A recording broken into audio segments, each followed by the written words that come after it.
Welcome to the 127th ever episode of the Next Podcast. I'm Alex. I'm Jimmy. And I'm Pokekel. And today, folks, we are back 4 times in a row. All 3 of the hosts here, feeling like it's 2013 again. That's like Yahtzee. What's cracking, everybody?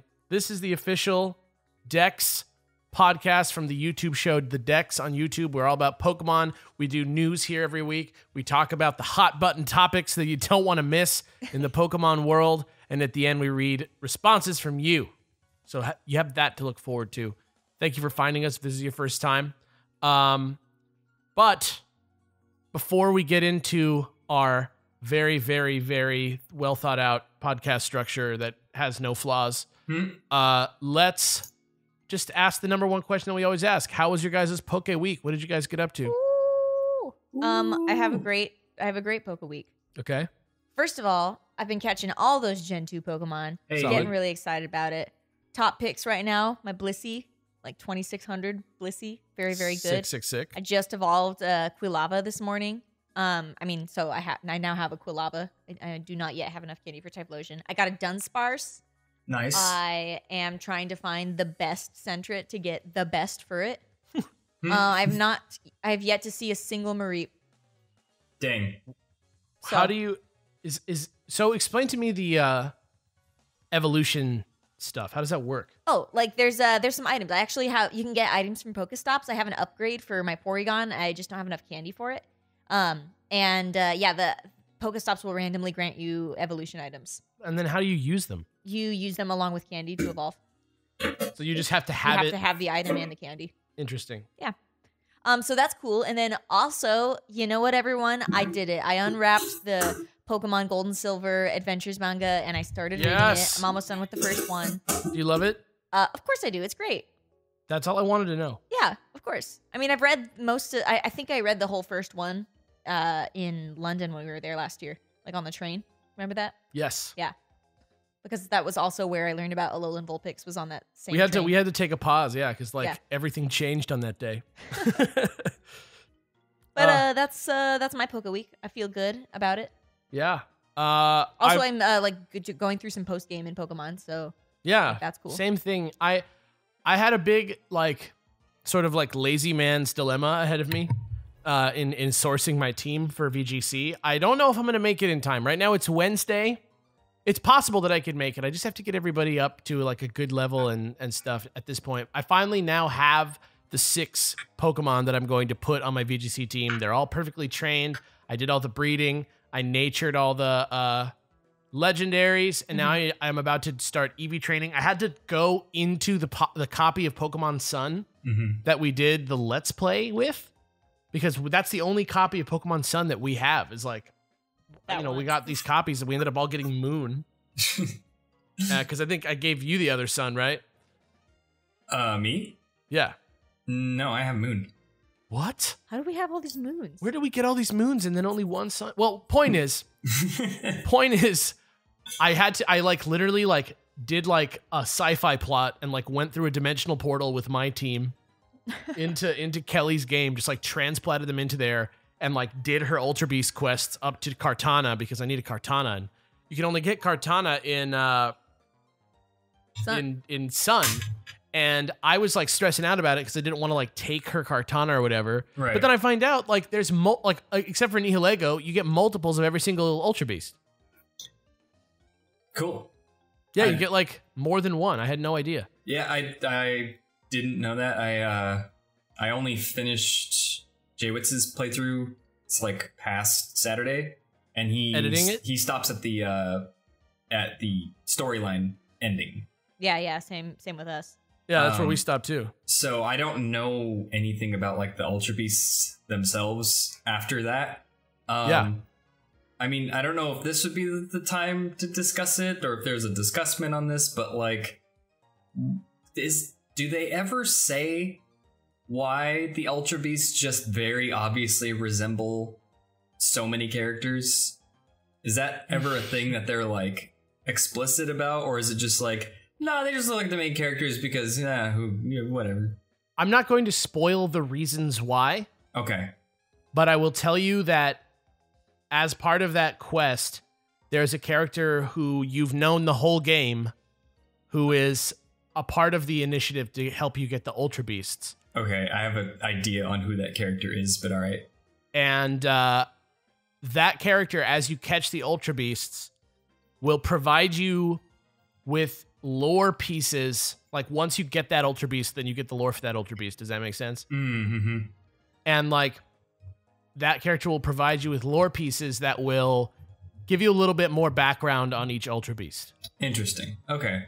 Maybe I'll have to just buckle down and finish the game and do it myself. Because, like, at first it was like, okay, Nihilego and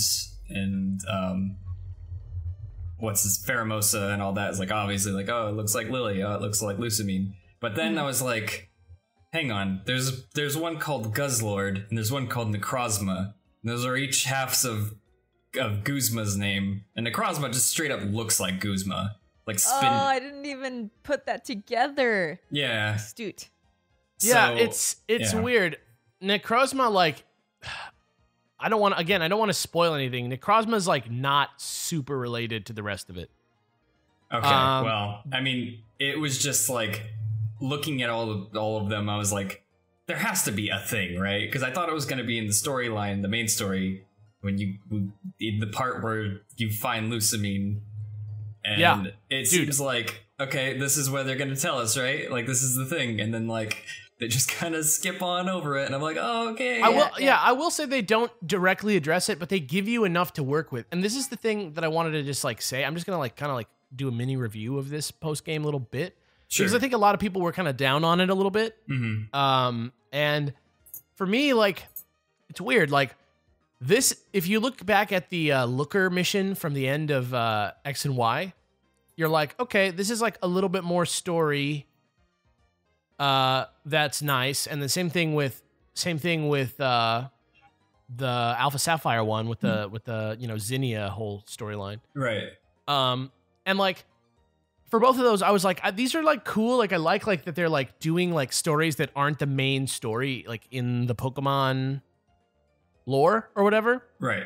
But it doesn't like in X and Y, it's literally like something that we'll never check in with again, probably. Like literally, like it's like almost ends on a cliffhanger and like practically, and like we're never gonna find out what happens to any of those characters except for obviously Looker. Right. Ever again. And then in Oros, it was like actually interesting and like lore based and gave us a lot to bite off of, but it still is like kind of rough because it's like mostly like the whole time I'm like, is this like a metaphor? Or is this like literal? I think it's literal. Like, you know what I mean? Like, I still didn't feel like totally like it was completely treading new ground. Uh-huh. But with this one, like, there's all these little threads that have to do with like the characters and like that give you more insight into what was going on behind the scenes at the Ether Foundation. Mm-hmm. And like just a lot of stuff like with like characters that you know before. And like characters in the game, and you're speculating things, and it like ties the world together. It just feels like an attempt to place it in a bigger world as opposed to the other two, which really didn't feel that way. And so for me, like this one was really exciting, even though like the mechanics of it are kind of like whatever. I mean, it's mostly just like throwing balls that are basically just Master Balls, right, for Ultra Beasts out. I don't even know if they can miss, but getting the Ultra Beast and like doing that plot line for me was really exciting, and it corresponds well with the like sort of larger mysteries of Sun and Moon that I'm sure everybody's already making videos about. Just like all the like Pokemon theories videos. And there's like a lot of that stuff in Sun and Moon too that like gets sort of like rehashed in the post-game stuff. So I'm like I'm very in, and I'm very excited, and I'm excited. I'm trying to make it for the International Challenge, which we'll talk about in a second. It starts today as you're listening to this on Friday. The actual tournament starts, so we will see whether or not I actually get everything together in time to actually enter the tournament. But if not, I'm at least excited to like jump online and like start laddering. Nice. In the next couple days. But I still have to EV train everybody. Like the bottle caps are probably going to be my barrier to entry, just because they're pretty hard to grind for. And I don't know how many of them I can get from GameStop. Just one. Let's see, like that's rough. It's not enough. Do you have a? I would love it if it was a gold bottle cap. That would be like a good thing to get. But like, it's like giving you like a nail without a hammer. To give you one. Is there any place where you can like buy shards, like red shards, blue shards, green shards? I don't know if you can buy them, but there's a dude who takes them and changes them into bottle caps, and then I know that you can pull them from like a cave in the Pokepelago or something. Yep. But I'm very nearly there, which also means that we're like pretty much ready to jump into this battle show. So I'm pretty excited about that. Like once we get that started, like we'll start filming that show. So I'm really excited about that. But that's that. What about your Poke Week? Well, not much happened, but one cool thing, my wife Leah surprised me and found an Etsy shop and ordered a laser cut Team Skull necklace. It's very cool. We saw it. It's like black vinyl, and then I don't know what the material is for the silver part, but it's like mirror shine on it. So it's tight. Yeah, it's very like thug. Yeah, I'm replacing the chain with something else because I don't like the chain very much. But other than that, it's like just like a dope Team Skull necklace that I'm totally gonna wear all the time. Yeah, awesome. It's baller. Great, tight. See, listeners, there's all sorts of angles to approach. We do love Pokemon. Your Pokemon love from. I love Pokemon. The Sun and Moon was SOS sucks. Yeah, it does. I forgot to say that I ordered a bunch of stuff from the Pokemon Center online. Oh my gosh. Today, this very morning. Very, very cool stuff. Oh yeah, I got a Blossom hat. And I got a Lapras hat. And a Mimikyu plush. Speaking of Pokemon Center Online, they totally just have like Team Skull shirts, don't they? I think so. I don't know. If they don't, they're very stupid. They do. I know they have. You can buy what's his name's shirt, right? Whose shirt? Dexio's shirt. Yeah. So I would imagine maybe Team Skull is in whatever collection that's in. If they have boring man Dexio shirt and not Team Skull shirts. Dexio shirt is great. Yo, Dexio's shirt's pretty good in this game. I'm just saying I don't really care about Dexio or the other one as characters. Right. He does have a very fresh look though. I don't even what is her name? Cena. I was thinking Siri, but I was like, it's probably not Siri. That'd be so weird. But yeah, I don't know. What was I just had a train of thought that I was on, and it's escaping me now. PokemonCenter.com? PokemonCenter.com. Tell your friends, tell your dad, tell your mom. Oh, Jesus. I know what it is. It was that now I have very successfully used the SOS battles on the other side of the side of the flip. You know what I'm saying? Like now I'm in the post game and I'm using it, and I have to say that it, along with like some very small changes to breeding in general, have made my life in the post game much easier. The two main things that are great are that Tauros trick right below the breeding center, the nursery, speeds it up because like it's just the number of steps that you take in the amount of time. It just is higher. So they don't have to like change any of the stats, but like you just hatch the Pokemon faster, and that's like a thing. And then EVs only go, instead of going up to 255, they go up to 252 and then they stop. So now you can actually like overdo it. Does that make sense? Yeah, like, you can overshoot without it actually counting as overshoot and wasting 3 EVs. Exactly. Great. And so now I was like, okay, so how do I EV train? First of all, there's still vitamins, which I got like 1,400 BP from the Pokemon Bank last week. Jeez. And I bought like enough of everything. And all the battle items and all the breeding items. So that was like not a headache at all.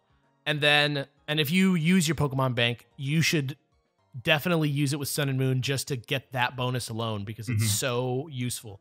And then if you are in a battle, I don't know.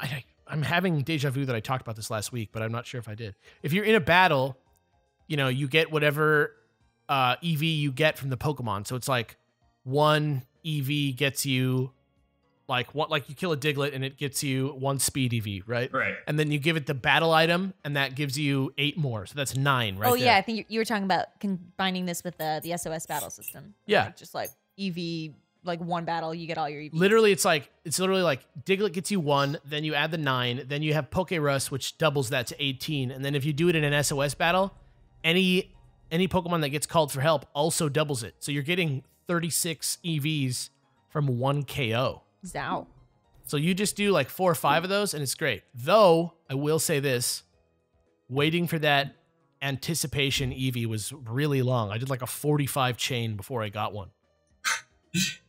Just for clarification, the anticipation EV the Pokemon, not EVs that yeah. Not my anticipation for EVs or Right. for effort values that govern Pokemon stats, but for the small dog that morphs. Right. With the ability. With the ability anticipation. Anticipation. Yeah. I was running around. I had to get the nature that I wanted, I had a fainted Abra in the front of my party, and then I had Beware because it has a fighting move. Right. And so I was just like waiting for it to shudder, and I was just like knocking him out. And I literally like ran out of PP. Like it was crazy. But at least once you hit 40 chain, it's 4 perfect IVs. Wow. Guaranteed. So like in the post game, the SOS is good. I will say, though I did not appreciate it almost at all in the main story. I will never take that away from everybody who loves their EV training, who loves their shiny hunting. Like, I can see the usefulness. At the same time, it could have been achieved by just making the Adrenaline Orb do that and not having it all the time everywhere. Yeah, I have the exact same opinion as you, except now I can actually confirm that it does work as well as those apologists say it does. JK. Hashtag those apologists. Yeah. Hashtag ILY those apologists. But speaking of hashtags and how they connect us all, let's find out what types of things are connecting all Pokemon fans in this week's news. Welcome to the news, darlings. Yeah. You did a Awful. great So this job is with that one. I'm a professional. Here's what's going on in this week's Pokemon news. Niantic last week announced a collaboration with Unibail Rodamco in Europe to add sponsored Pokestops to 58 destinations across 10 European countries. And earlier this week, they held a special event at 20 of those locations where there were lures all day. Ooh. There's a bunch of locations here. You can go on Serbi to get the complete list. But like, this looks awesome. Like, this is a lot of stuff. I know that like there's a little bit of like less activity in this game in some parts of the world, and that there should be much more, especially when you're in like a suburb that's like well populated. Mm-hmm. And it's just nice to see more sponsored locations to go along with things like Starbucks and McDonald's and whatnot. So that's pretty cool. I update on the Pokemon Go situation real quick, by the way, because last week I was talking that I contacted them. As soon as I got back, heard from them, they told me like they won't be able to do anything for me. They told me like, we can't get your Pokemon back. We can't give you your name that you want.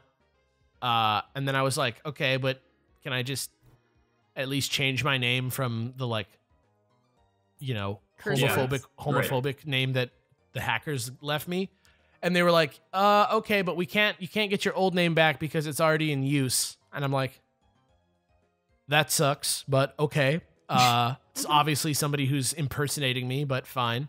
And so I wrote them an email back and I was like, hey, like, this is frustrating for me. You know, I understand though, like if you're doing everything you can, you're doing everything you can. I hope you know that I'm not like mad at you personally and that I'm just upset at the policy and the situation.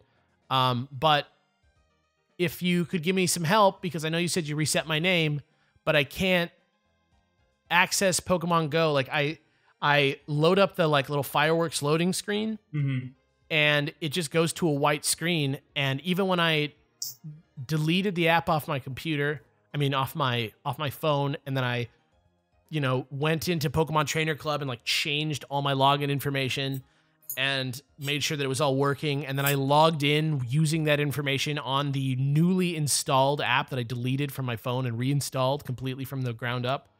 It still does the exact same thing. And then they wrote me back like 5 days later after like having gotten back to me within 2 hours for every other email. And they were like, sorry, you're frustrated. We'll look into it. We'll let you know if anything changes. So now I'm just waiting around. It's pretty sucky. But again, I want to repeat my favor that I'm asking of everybody that I did last time, which is that I really don't want you to like go put Pokemon Go on blast because of this. That's not what it's about. I'm just kind of reporting my experience. I don't need anybody like jumping to my defense. It's okay. No need to be mad at anybody online for saying something bad about me. I promise that I can handle it myself. Yeah. I know people do it, and I know that it's just because they want to like show support, but I don't like other people to perceive me as somebody who like sends goons after them or something. Yeah, so it's not a war. We don't need soldiers. Yeah, exactly. But I do appreciate your support, you guys. There's also been another update, a small balance patch to Pokemon Duel that we were talking about last week a little bit. We know exactly what it does now. It like just balances some Pokemon out. 3 new EX figures, 2 new plates that are called energy plates that have to do with Rayquaza. So that's pretty cool. Kelly, you still... Oh, you're playing it right now? I'm playing it right now. Literally, I want you guys to know that last night she was playing Pokemon Moon, playing Pokemon Duel. Her eyes were half open, and I asked her what she was doing, and she just knew everything that was happening. She was just like in a trance, like absorbing it. It was weird. She's in there. But also, since we last talked, they actually rolled out the Johto updates for Pokemon Go. It's been pretty cool as far as I know, from everybody who's been playing it. Like everything's like working really well. The first day was a little rough, but it's kind of leveled off now, right? Yeah. They also had a big sprint event where all the sprint Pokestops had like special lures for Johto Pokemon at them. Moves have been altered, but if you want to see some details on that, I think it's just to rebalance with all the new... Yeah, they've been altered a lot. Yeah, moves have been altered, but I think all pretty much for the better in general, right? Yeah. I mean, it just basically just kind of like is what it is. Yeah, just go find a fan site, go find your Bulbapedias or your Cerebees to check in on the specifics of that, because I can't speak to it because I don't really know that much about it. I also touched on this a little bit already, but the International Challenge is starting today. Started at midnight on Friday in the morning. It's a double battle VGC. It's the International Challenge. This happens like every other month pretty much. It's the exact same rules as VGC 17, and it goes until the 26th. This is the one that gets you the Mawilite and Beedrillite Megastones, but I want to reiterate that the actual facts of the matter is that it just is going to get them to you a few months early. Everybody will eventually be able to get the stones through a public distribution. Right. So the rest of us can just hashtag wait for the B. Hashtag wait for the number 4. Yeah, the THA capital B. dot. And then personal request after that hashtag, just type a space and a lowercase b to represent a very tiny thumbs up. So like hashtag wait for the B space B. Yeah. Come Great. find us on Twitter, you guys. Sounds great to me. They also announced a new mobile title in Pokemon's been hitting the mobile market really hard. Separate from Nintendo, the game is called Splash Magikarp. It's coming out in spring. There is not much to say about it. There's weird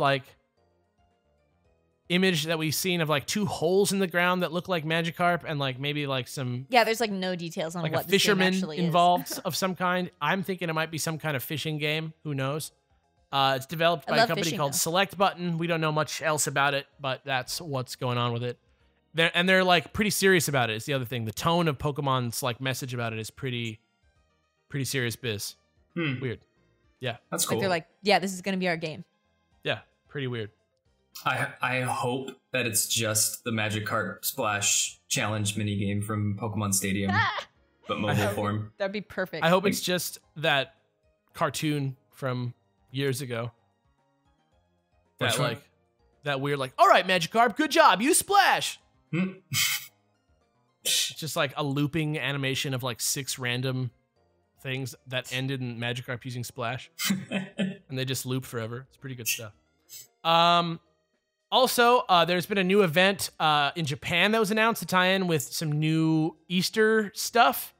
It's an Easter egg event. It goes from March 18th to April 9th in Japan, and you can get one of 6 eggs at random that have some pretty rare Pokemon in them. Cute.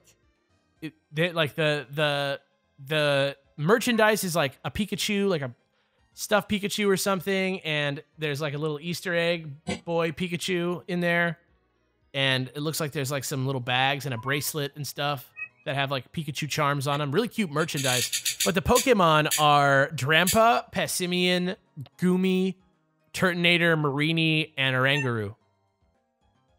So that's pretty cool. Like those are some like Pokemon that you might have to like go grind for because they're like low appearance rate, especially Marini, who is like only available from SOS battles in one specific fishing spot or something like that. Yeah. Um, That one's a toughie. yeah. But you can go get that if you're in Japan. Let a podcast host know if you want to hook me up. They also announced in Japan a second set of Sun and Moon cards for the TCG. Dope. These always come out in 2 like packs that come out at the same time in Japan, and then they get condensed into 1 for America, and then they switch out a few things. But in Japan, at least, they feature Necrozma and Ho-Oh as the 2 main Pokemon in the set. Whoa. Odd pairing, but all right. Yeah. The Necrozma. Well, I think it's because Necrozma is from the games and Ho-Oh's from Pokemon Duel, but I don't know. Okay. Necrozma set is called Light Devouring Darkness, and the Ho-Oh set is called Did You See the Fighting Rainbow? So get hype.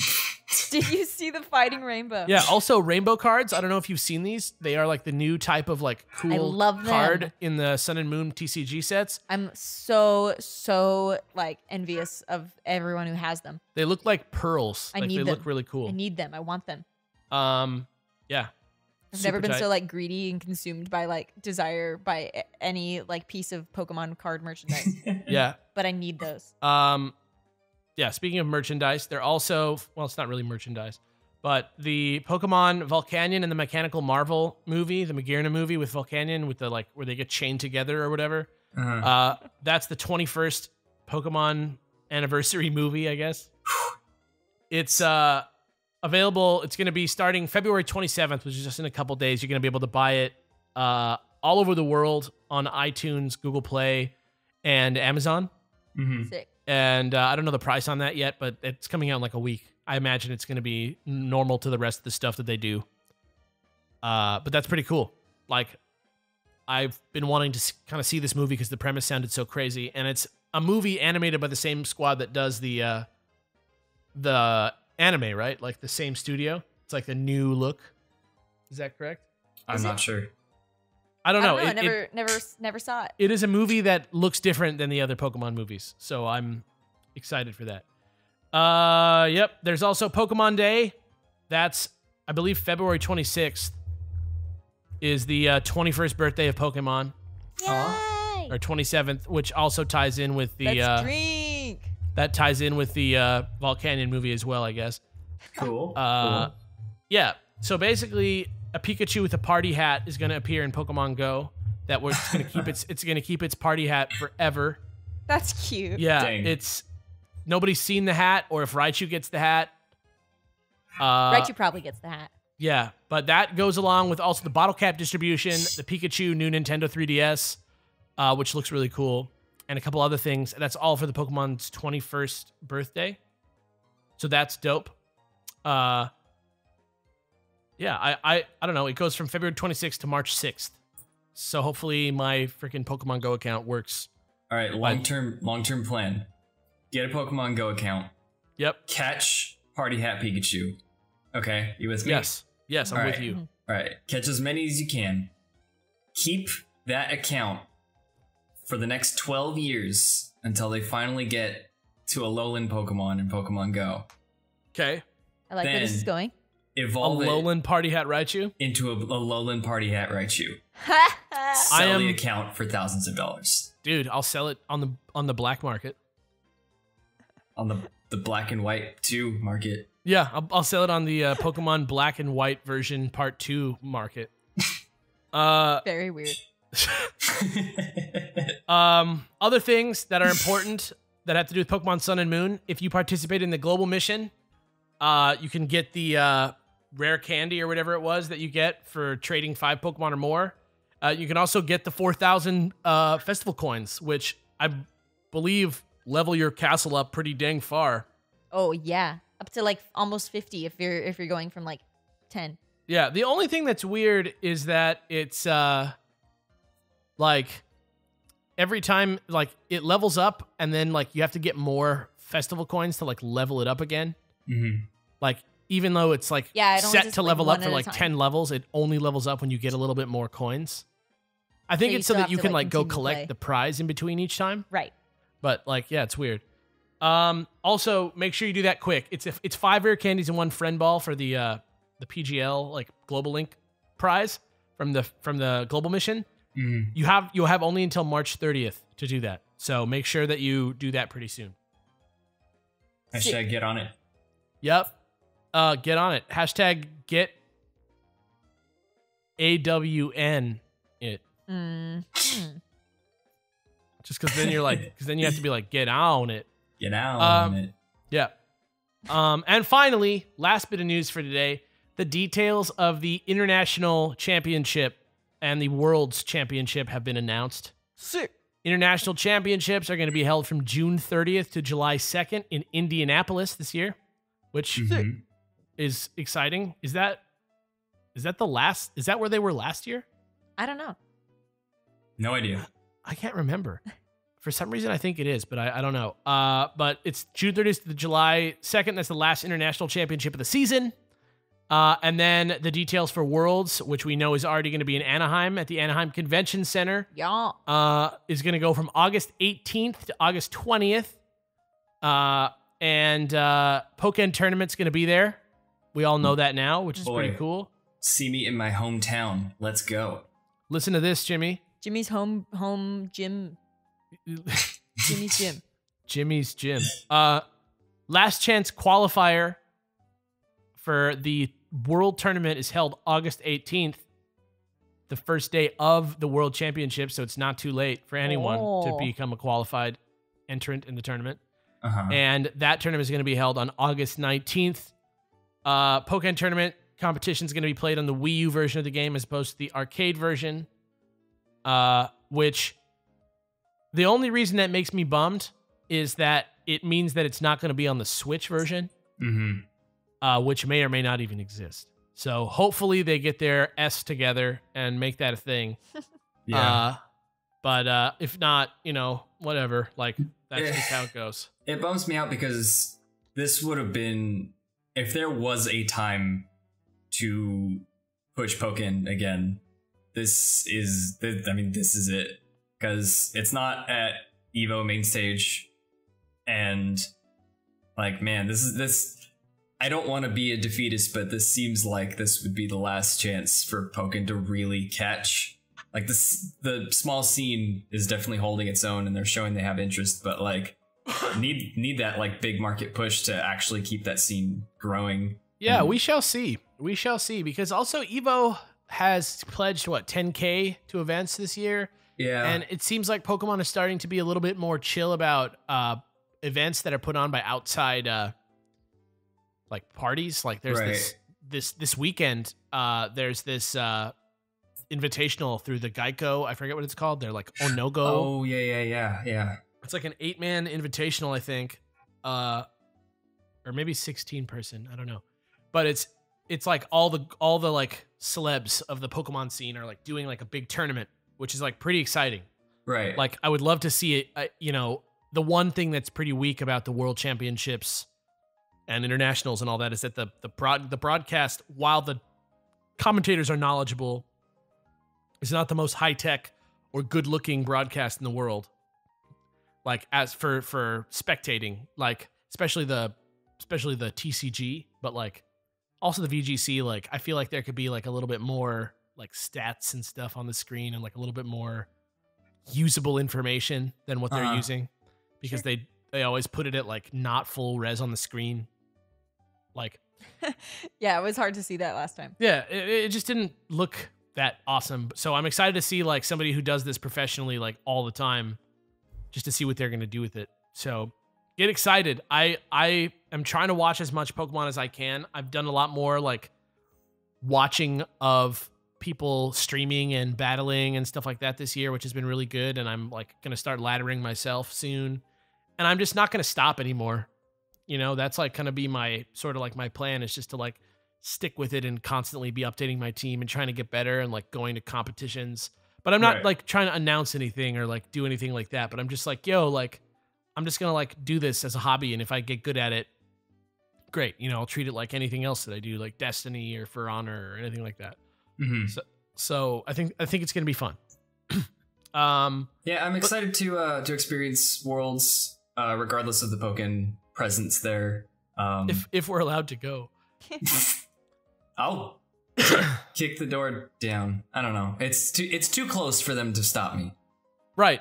At the very least, I'm just going to get some really spicy ramen with some really big Pokemon fans. Oh, yeah. That's like the Worlds part of Worlds is going to be great. The part where all of my Pokemon related friends are 5 minutes from my home, and I could be like, all my Pokemon related friends, let's go get this great Mexican food at this great Mexican place I know. That's Don Jose's. That sounds like great. Yeah, that's going to be like my jam. Yeah. Great. You said it is Don Jose's? Hmm? Is it Don Jose's? It is El Farolito. Oh, that's such a better restaurant than Don Jose's. Great. Okay. Yeah, that's the news. Very exciting stuff. I don't really have like a big discussment or top 5 to get into this day. But I think we're going to do like a review of Pokemon Sun and Moon pretty soon. Especially since I'm going to be at the point where I'm like firmly repetitive in my post game, but I just need like a week or two more to finish all the post game stuff before we fully talk about it. But I would love to do an episode where we just discuss that. But the show is not over by a long shot, because as you know, as loyal listeners to this show, we always like to get into it with the fan emails. We always ask a question or, you know, just get people to respond to anything that we discussed the previous week. And that sometimes happens, but I also love to hear people's ideas about the game and about megas and about Alolan forms and about forms from other regions. I just love to hear like theories, all kinds of stuff, and we read it all. I do it totally randomly. The only thing that changes anything about it is the length of the email. Don't write a novel, but also like you probably didn't if you think you did. Yeah. But if you wanna send in, if you're a first time listener or you've been listening for a long time, why not just do it? Like, it's a couple sentences. You can write an email from your frickin' cell phone. Any computer can do it. You go to the library and do it. Like, there's no excuse. Just run on down there and send an email to thedexcast@gmail.com. That's THEDEXCAST@gmail.com, and we will read your responses. Next time, our responses from this week to this week, next week, just like we are reading this week from last week in our Fansers segment. Fansers, da-da-da-da-da. Fansers, da-da-da-da-da. Killing it on the transitions today, guys. Absolutely. What do you think? Killing it. That was great. That was something from a dream. Amazing. Yeah. Beautiful. I was into it. I Cool. was very excited about that. Tight. like, I've watched time travel movies that I understood more than your description of what time what was being read when. I got there in the end. Maybe. Yeah, maybe. This first email comes from Trainer Elise, and it is called Clones in the Pokemon Universe. Alola Dexcast. I watched a video recently about the possibility of clones of Ash in the Pokemon universe. I watched Birdkeeper Toby's video about this subject, and that got me really thinking on what Pokemon and Game Freak are telling us. Are they saying that cloning is a possibility in real life? Also, how is it possible that Ash has clones? Was it possible that there are clones of him since he's in a coma? From the theory that Ash is in a coma from getting hit by lightning in the first episode of the anime? I find it strange that there would be different variations of Ash in the games and in the anime. To me, that would make things confusing as someone is just starting to get into Pokemon as a whole. What do you guys think? P.S. Hopefully my train of thought on this theory makes sense, so I'll link Birdkeeper Toby's video to help where I'm going with this idea. Until next time, Trainer Elise, hashtag keep up the good work, hashtag love the new changes, hashtag Alex is always salty, hashtag not sorry for the long email, hashtag Team Instinct, hashtag Pokemon for life. This email is 5 lines long. It's not long. Don't worry. I've watched commercials with more words in them. Yeah. But as far as this theory is concerned, I don't know anything about this multiple Ash theory, so I can't really weigh in on that part. I can't weigh in on the specifics of the theory, but I can weigh in on the fact that I do not think that Ash is a clone. Just that's my gut reaction. I'm always willing to be convinced, but like going into the games and the anime though, if we're talking about that, like those are officially not the same continuity. Right. Even though there is an Ash in the game and there is an Ash in the show, because we know by Ash's Greninja in the game, I don't think that they are connected in any other way than that they have the same name, just like Misty from the show is not the same. Have the same name. Yeah, Misty from the show is not the same as Misty from the games. So I think that maybe there's one version of each, but I don't know anything about the multiple Ash theory, and I don't believe the Ash is in a coma theory. Yeah, I think that was originally like a joke. Are they saying that cloning is a possibility in real life? I doubt that there's enough evidence in the games, at least, to say that that's a thing that they're intending. How is it possible that Ash has clones? I don't know. Was it possible that there are clones of him since he's in a coma from the theory that Ash is in a coma from getting hit by lightning? I think that theory is poignant, but I don't think it's true. And I hope that that's a good enough answer for you. I will watch this video though. If I move to respond to you again, I totally will. Yeah.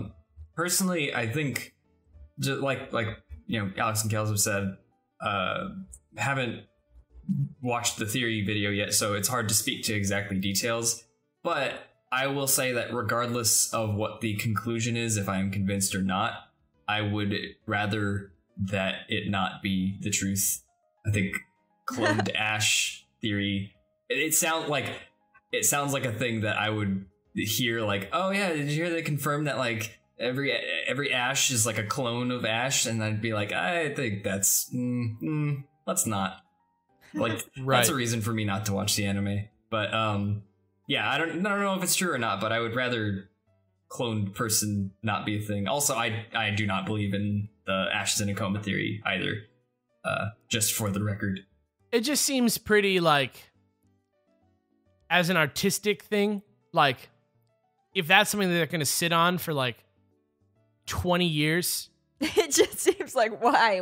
Like, why would that happen? Yeah, I don't know. I think it's more like a James Bond situation with Ash in the show, if that makes sense. Like, it's just, yeah, like, I mean, like, the Ash in X and Y and the Ash in Pokemon Sun, it's like the same guy. It's the same guy, but it's also like they don't think about like him acting, like they don't really explain the reason why he has a different personality. They don't. He doesn't. But you guys are blowing my mind right now. Like, are you crazy? Like, at the end of each one, he's like, "I'm going to this region next," and he like goes there. Yeah, I know that. Like, how could it be like a different iteration? I'm just saying they take it as its own creative project.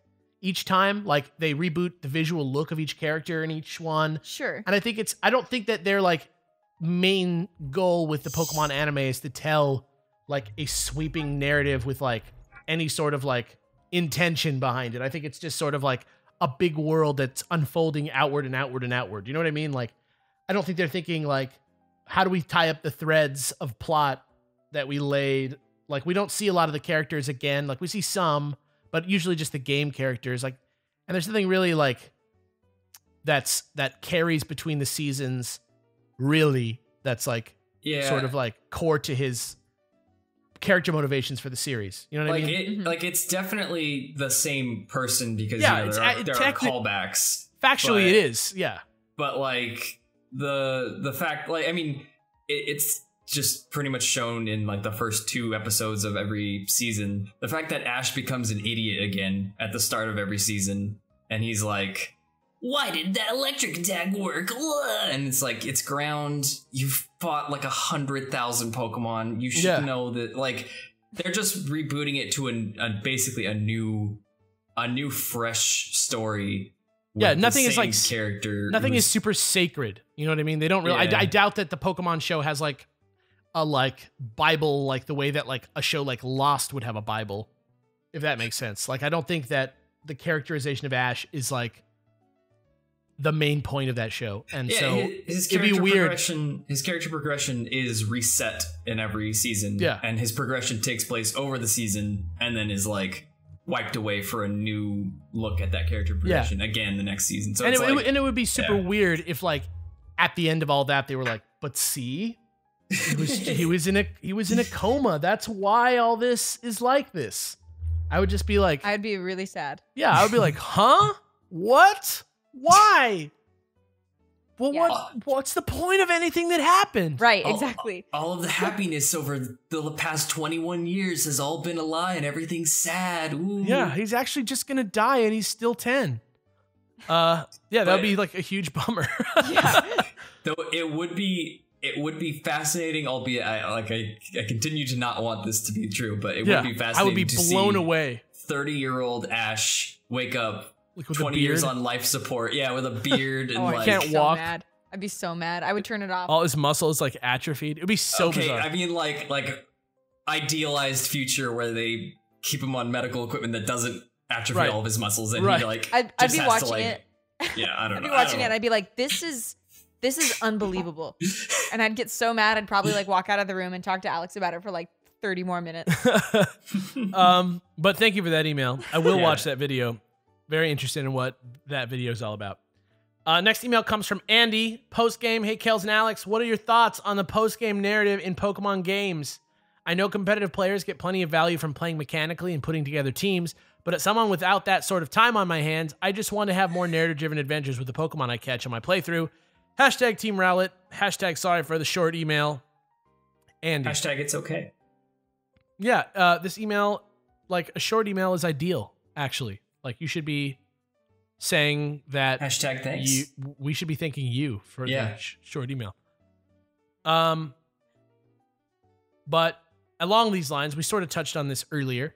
I am of the firm belief that even though there isn't that much to do in terms of like more plot, I mean, the Ultra Beast thing is like kind of plot based, and then there's like a lot of like new little like tiny things that you can go do, and like with the small things that you can do in the post game, I think that there's stuff to do. And I know that you're asking for more narrative driven adventures for to play with the Pokemon that you catch.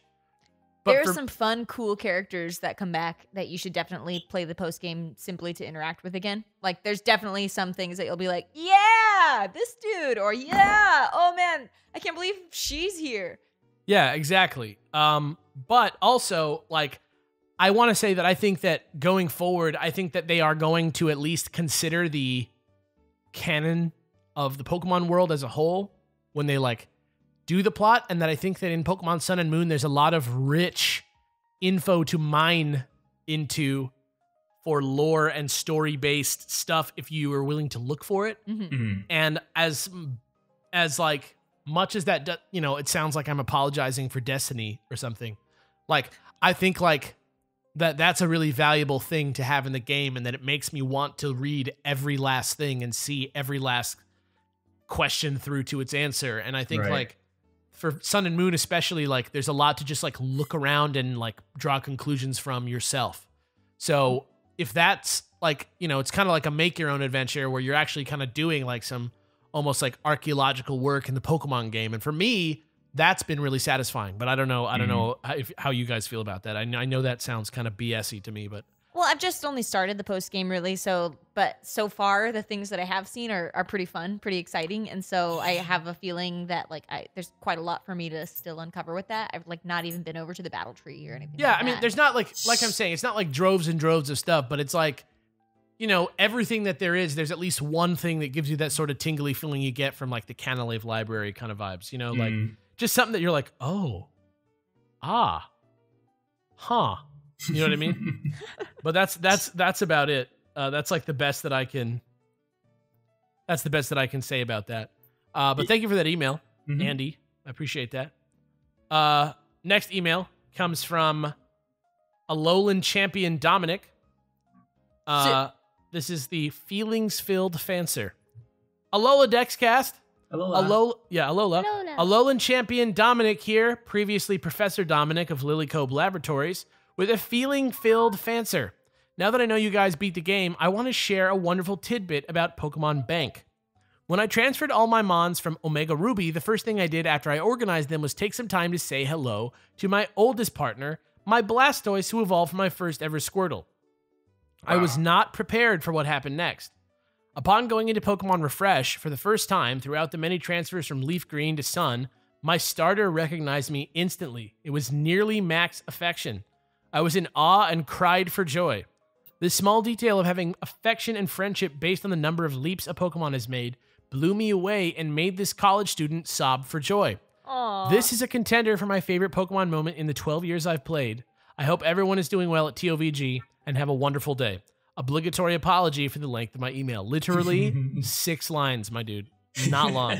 Sincerely, Alolan champion Dominic. P.S. Hi, Wallace. You're a good boy. P.S. PSS, Kells, Crescendo, my Primarina, and Bubs should hang out sometimes, compare notes, and form a boy band. Just a thought. Yo. Sent from Mount Lanakila. Great. That's adorable. I did not know about that. That's really cool.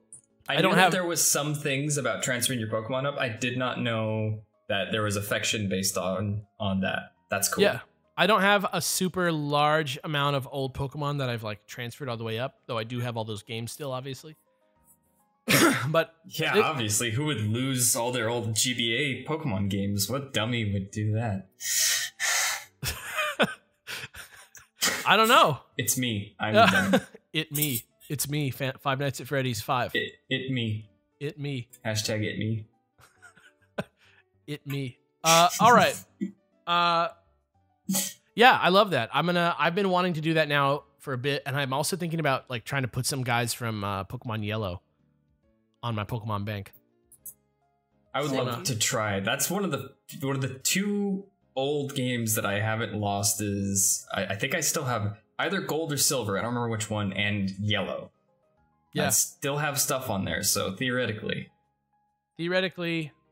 you can get them. It's annoying, but you could do it if you like you got sick hacks. Sick hacks. I don't even know what my save files are like on those games. I think that yellow that I have still has the Mew that I got from the 5-hour play through the game to get you glitch. That's sick. I think it does. I want to redo all my batteries again for my Game Boy games. I did it recently for my GBA games, and they all work really great now. But there's if you do it quick enough, you can like do it and like save the data, but it's like a pretty risky move. So pretty crazy. But yeah, thank you for that email. Thanks. This next one comes from Drummer Sam. It's called Unpopular Opinions and Club 33. Ooh. Hello, Kells, Alex, probably Jimmy, and Pupboy Wallace. And possible guest. Longtime listener, first time emailer here. Dude, you've been upgraded to probably from maybe. That's pretty good. Dang. Yeah. As a big Gen 5 fan, Coffee for life, #boys to mum. Sometimes I feel a little bit in the dark in the Pokemon community. Don't worry, I'll get over it. Do you guys have any unpopular Poke opinions or thing you feel in the big minority about? Also, completely off topic, I remember a while ago you guys talked about going to Club 33 at Disney World. I've always wondered how you guys got in. Did you have a friend who was a member sneak you guys in? Chinchino-ly. I don't know. It sounds kind of like sincerely. Drummer Sam. Hashtag thanks Dexcast. Hashtag sorry for the long email. Hashtag not really. That's what I'm talking about. Hashtag where my other mummies at. Right here. I love Coffee Hashtag does this really count as long? I don't know. No, it's 4 lines. Hashtag last hashtag. Unpopular Poke opinions. Wow. I feel like I have stated many. SOS sucks. But I feel like I have said some things that got fans like, yo, dude, you can't say that. But I can't remember off the top of my head specifically what. Probably just like Pokemon likes and dislikes, I guess, would probably be the big ones, right? Yeah, I don't like Gen 5 that much. That's one. And also, like, I am a big apologist for, like, the inanimate object Pokemons. I think it's crazy to, like, give them any sort of different treatment than any other Pokemon. Yeah, I love the object Pokemon. I guess that's a really big one. I really like Pokemon like Magnemite and even like Trubbish and Garbodor and stuff. Yeah, exactly. You know what? I had one and then I lost it. Dang. Another one of mine that's like really a thing I'm realizing is that I know there's a lot of people who feel this way, right? Mm-hmm. But just the fact that I prioritize battling over like anything else, like more touchy-feely or whatever, like just the fact that I prioritize battling, I like in most circles puts me in the minority. Like anybody that I talk to about Pokemon, like I know that there's a lot of people who like I have showed that I play Pokemon and then they felt inspired to like go do something Pokemon-like or like, you know, buy one of the games or something like that. Mm-hmm. And then they ask me, you know, they come back to me and they ask me things like, did you finish the Pokedex? Did you do this? And I'm like, no. And they're like, why? And I'm like, because I want to like train my team and like battle and like get better at battling. And they're like, what? Why? Yeah. Like, what a waste of time. And I'm like, what? Are you kidding me? But that's really those are, I don't really have like, I'm not really annoying about my opinions as much as I was when I was like a high schooler. Yeah. I mean, I have strong opinions on things. I don't think that I really go off on them too often. Not with Pokemon, aside from SOS, obviously. I've talked about it literally every time that we've done the podcast since Sun and Moon has come out. But I think not necessarily a super like divisive thing. But I think I'm definitely in the minority when I say that I don't care for the jerk rival, and I was totally cool with like black and white rivals like Bianca and Cheren. Hugh though? Like not Hugh. Hugh is terrible. Hugh can get out. Like is that unpopular? No, that's pretty popular. No, everybody hates Hugh, dude. Hugh is the worst Pokemon character. Yeah. I said it. Hugh is the worst Pokemon character that has ever been written. I'm into that. But I think Cheren and Bianca was like maybe one of my favorite groups of rivals. I liked that they had character progression. I liked that they were your friends and they also were like adult friends, like grown-up friends. Yeah, and had like insecurities and stuff that weren't like super shallow. I mean, every Pokemon character is pretty shallow, but like Bianca was like dumb, but she like was good.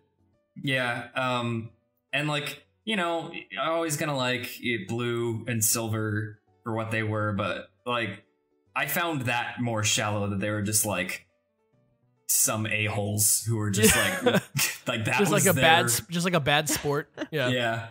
I mean, I guess Silver had a bit more going on for him because, you know, the whole like Team Rocket deal, but like maybe people like Blue are like they resonate harder in Japan as like very like motivating as rivals because of how much more like, I guess like honor based their society is. Yeah, I guess I could see that. I don't know. For me, like seeing some jerk like doesn't make me mad. Like I'm Yeah, like, ugh, but like I'm not like this is against my life philosophy. Yeah. That being said, I guess this is another kind of unpopular one. I don't really like HOW at all. Yeah, that's pretty unpopular. I've heard other people say it, like, because he's just like, kind of like if Sonic the Hedgehog was put into the world of Pokemon. Oh my god, that's why. That's why. But Whoa, gotta go get some malasadas. Yeah. Bye. But I think he's a sweetie boy. I'm with Lusamine on that.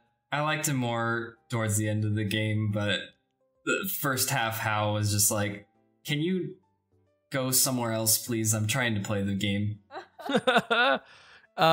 Yeah. Oh, real quick, just to answer the last bit of this question. Wait, I have an unpopular Pokemon opinion. What is it? Pokemon XD Gale of Darkness, no interest in that game whatsoever. Oh, dude, both of those games totally suck. I don't even like count it as like a real Pokemon experience. Both of those games totally suck. Pokemon Coliseum and Pokemon XD are bad RPGs with bad graphics. Yes. And that's an unpopular opinion that we all share. That we all share. Coliseum and Gale of Darkness are more like bad and Gale of not good. Pokemon X Got him, Jimmy. X backwards D emoji. Like Gale of garbage. Like that 2 eyes closed, unhappy open mouth face emoji that's an X and a backwards D. Yeah. But anyway.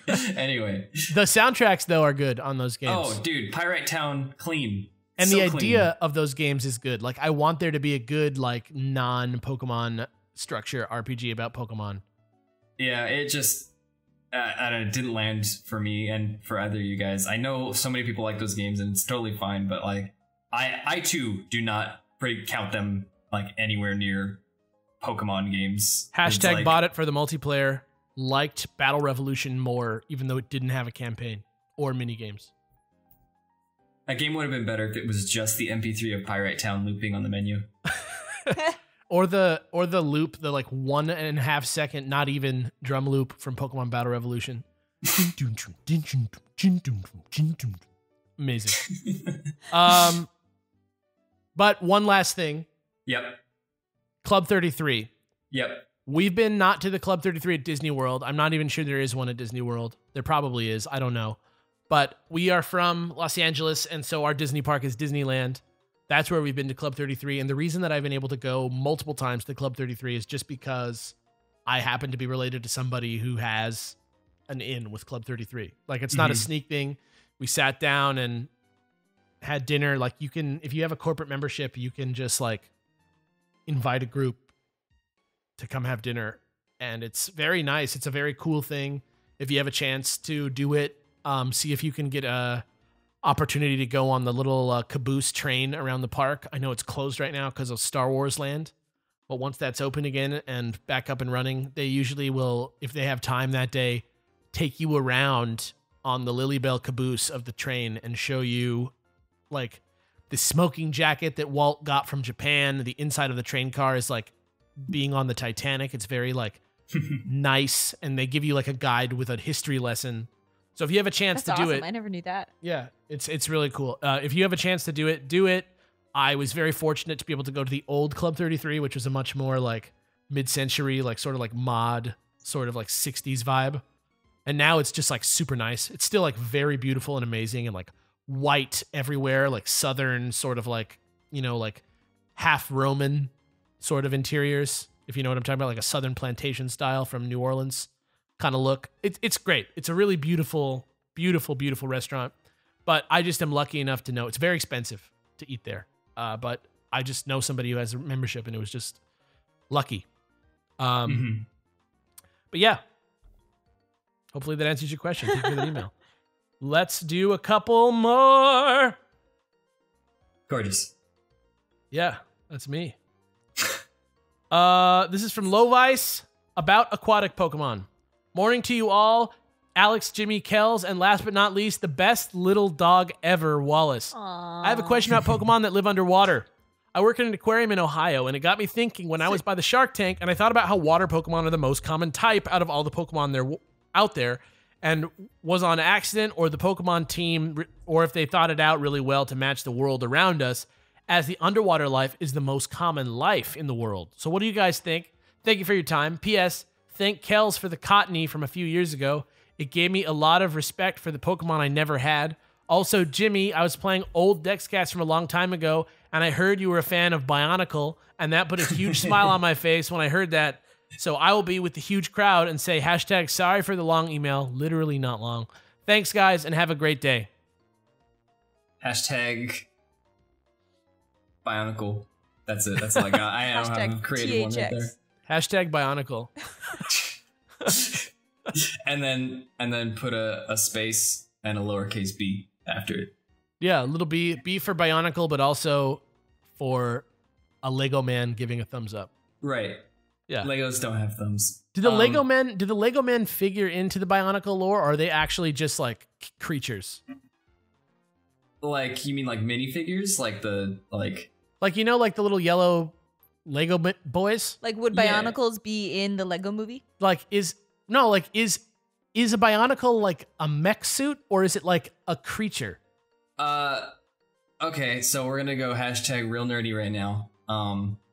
So Bionicle is its own thing. It's like completely separate, has its own lore, own universe, but it is made by actually the Lego company, right? Yes, it is a Lego product. Okay, but it's a separate whole thing. Right. Okay. You know, I'm not even gonna go full nerdy into that. It's too long. There's too much to describe. But are they living creatures, or are they like a little Lego man crawls inside? No, there's no Lego man. They're biomechanical creatures. Okay, so you build. It's like an action figure that you build more. Yeah, like a model or a statue of this character that you're just building once. Right, yeah. They are not like constructs in the fact that you would like control them, or there's not like, you know, a person inside or something. They're like right. It's literally like just machines with a character. Souls, essentially. Each one has like a name and a will. Yeah, got it. Perfect. So anyway, I can talk for a lot longer on that, but like this is the Pokemon podcast, so I'll just cut it off there. That's fair. Though I would be interested in interviewing you long form about Bionicle. I made some Bionicles once. They're really cool. I had so many, too many. How many is that? Ballpark. Let's see. I'm trying to remember what year I stopped buying new sets. I probably went for a good 9 seasons into the okay. That it went for like 12 years, I think. Bionicle ran for. Sure. And for like the first 4 or 5 seasons, I think I got every set in the line. And then later, it went more down to like the low 50%, and then the last time I purchased them, I only got like 1 or something. But so if we had to give a number to that altogether, the grand total of Bionicle sets. Of sets? Oh gosh. How many actual Bionicle warriors could you have standing in your room right now? If I had all the parts with me and had them all built, let's say probably I rough estimate like 24 different sets per season. Wow. Okay, so like rough estimate. It changes every time because so there's let's so many say different factors. Roughly 150. We'll go with that ballpark. Could be higher. Great. I'm so happy to hear that. Great. That's beautiful. Yeah, I always have this like fantasy that I want to just like interview people that are very nerdy about one specific thing and just like really get in there about like all the awful weird nerdiness that all interests and hobbies have. Can you make that? Because I could fill a long podcast with Bionicle talk, honestly. That's the idea. I want to like have something for people who aren't fans of things to just like totally get a good picture. I went over to the Bionicle wiki right now, and I just want you to know that, first of all, there's tons of names on this like characters list. Hundreds. And a lot of them are like deceased. There's some that like after the names, it'll be like deceased, fate unknown, revived, destroyed. Like I want to know how deep this lore goes. This is so much bigger than I thought. Oh man, there is much. That's tight. Yeah, I'll okay. I'll actually cut it off now. Leave it at that. That is such a enticing premise for me right now. Great. So let's. What was the rest of the email? Wasn't there a first part? What? That was like talking to Kells or something, right? Oh, the water types. Yes. Oh, yeah, water types. I think absolutely it is a deliberate move. Oh, sure. In my opinion. 100%. Like, I think that the Pokemon world, we like most people, like that's kind of the premise of our show is that like people don't even realize the amount of thought that goes into this. Like you hear the stat on like, oh, it takes like however many months to like make a Pokemon from nothing to finished Pokemon, right? And it's like, why? And it's like, well, because they like make like a perfect little like intersection of like 3 different totally like interesting things to like properly theme and design each specific one. And like in general, they really do try and like incorporate things like botany and zoology and just like physiology of animals and like nature in general, biology, just really 100%. Yeah. So I'm going to say like resounding yes on that. But yeah, I hope that made you smile even more about Bionicle, dude. Oh, snap. My headphones just popped out. What? We don't. Nothing happened. Nothing happened. Nope. Dang. Okay. Hashtag tech issues. Hashtag tex issues. Tex issues. So bad. All right. T and then the E with the accent over it and the X. The issues. DTEX issues. Capital D, capital T. 2 E's, one of them with an accent. CHX. DX. Issues. Space. Lowercase b. This. I hope that 500 people do this. Okay. Oh gosh. This next email is also from someone called Sam. It goes like this. It's called Synotis Me. Hello. I just wanted to say that I love your podcast. It's definitely my favorite Pokemon podcast. You're the only one I've continued to listen to. You guys are great. Smiley emoji. I just wanted to talk a bit about Sinnoh. It's the one reason I have the least experience with because it came out during the time I lost interest in Pokemon, but I've decided that they're my favorite games after playing Pokemon Diamond myself. I can't wait to get my hands on Pearl and Platinum someday, and I'm super excited about the idea that maybe, just maybe, there will be Sinnoh remakes someday, maybe soon. I'm pretty sure that you're going to be okay on that. Anyway, what are your guys' thoughts on the Sinnoh region and possible remakes of the games? Thanks for being awesome, guys. Smiley emoji, Sam. Hashtag Team Zorua. Hashtag Sinnoh is awesome. Hashtag sorry for the long email. Hashtag shut up, Alex. Hashtag short is the new long. Hashtag love you guys. Hashtag pet Wallace for me. Hashtag solid. Sorry for the pun. Hashtag peace. Hashtag I was already petting him.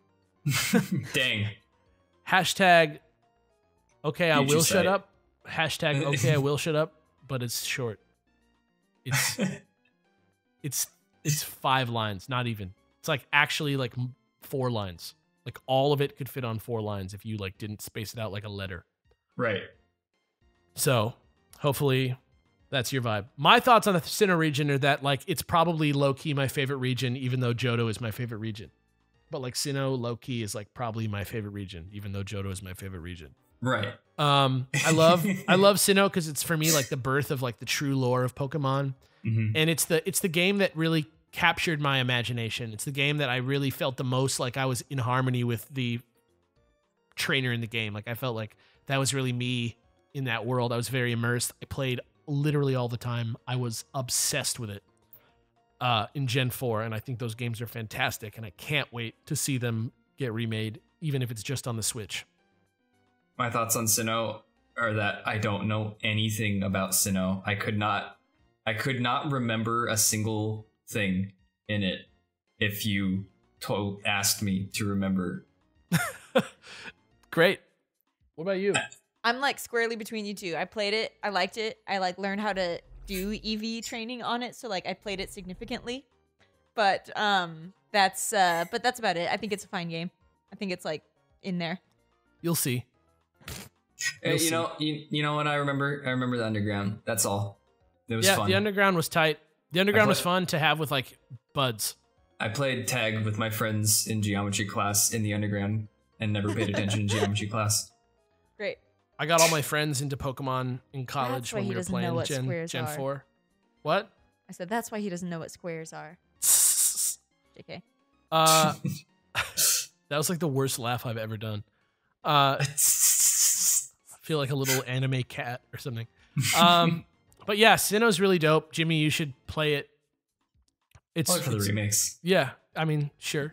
I'll wait for the remakes when they add something that's like really cool and also add something that's really terrible. Yeah. And so I'll Yeah. like it just enough to get about halfway through and then stop playing.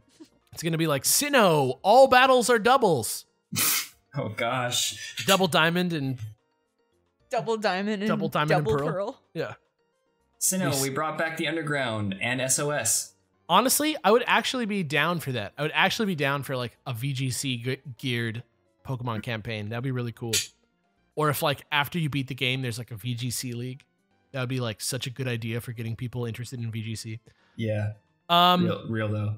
Yeah, that's like a real, like that would be like nothing. You just like change the movesets on the gym leaders.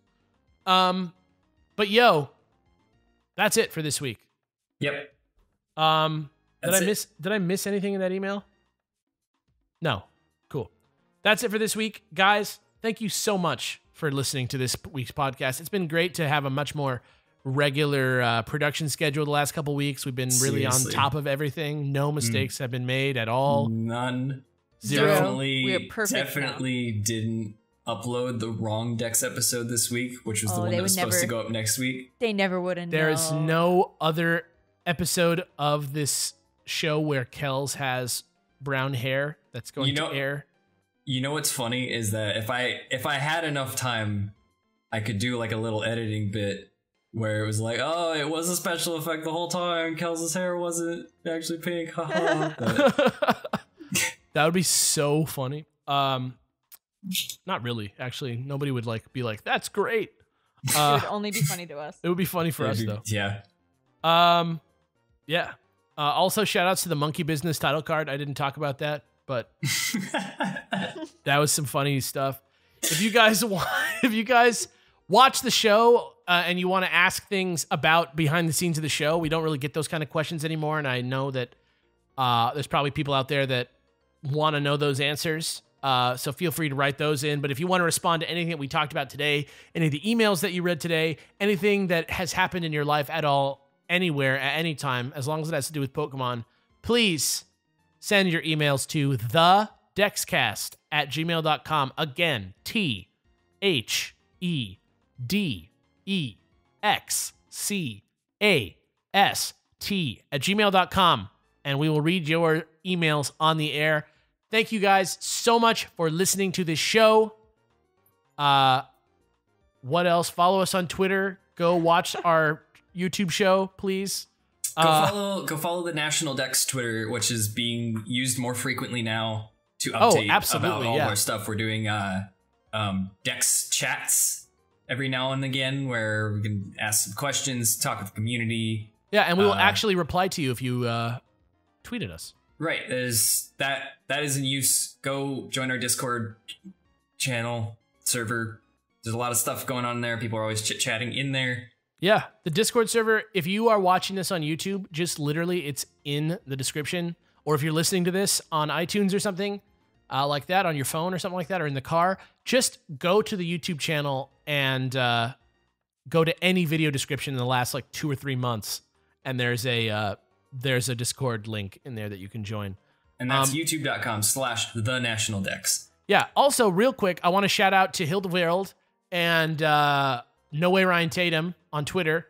Hilda and Ryan, who have sort of like scooched in on the Dex team. We're doing a lot more stuff this year for the community, and so we brought some more people on to help us sort of like connect with you guys a lot more and like, you know, talk to you guys in person a lot more and do more live events. Part of the Dex chat last week was that we asked what you guys wanted to see, and that's the stuff resoundingly that has come through the most, that you guys want to see live events and you guys want to see us do sort of like battling tournaments and even like an in-person event somewhere, among other things. And we've heard it all, and that's kind of like our plan for this year, and some new series too. So please, go find them, go say hi to them on Twitter. Thank you for listening. My name is Alex. I'm Jimmy. And I'm PokeKells. And this has been the Dex Podcast. We will see you next week, guys. Bye. Bye.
Later, man.